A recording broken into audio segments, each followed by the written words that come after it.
partir de ce moment-là, l'enfant ne parla plus du train et de sa mort.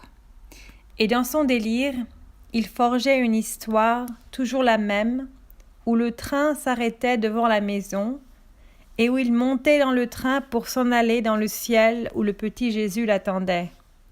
Il criait « Le train, le train !»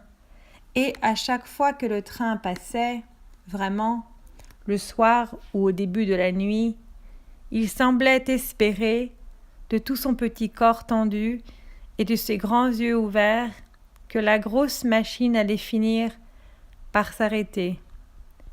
Et quand le train passait dans son indifférence monstrueuse et que le bruit s'effaçait, une grande douleur se lisait sur le visage du petit garçon. C'était comme si tout son courage l'abandonnait d'un seul coup.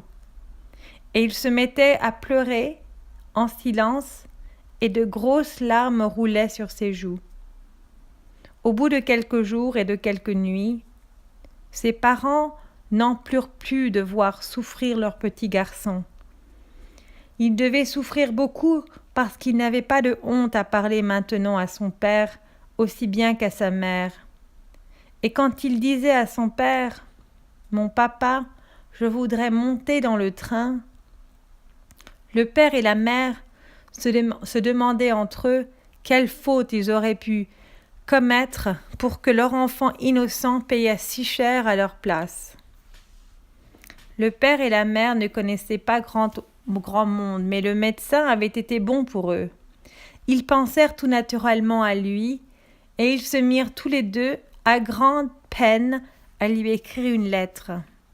Ils lui disaient que dans cette lettre, que l'enfant était très mal, qu'il ne parlait plus que du train, et que ce qu'il espérait maintenant surtout, c'était de voir le train s'arrêter devant la maison pour qu'il puisse enfin monter dedans et partir pour le ciel.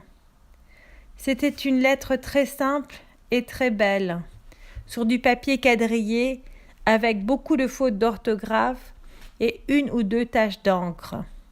Le médecin reçut la lettre au moment où il examinait un des avocats de la ville dont la vie trop facile avait délabré la santé. Il lut la lettre, pensa avec attendrissement à l'enfant qui allait mourir et laissa percer si visiblement son émotion que l'avocat demanda ce qu'il se passait. Pour toute réponse, le médecin lui tendit la lettre.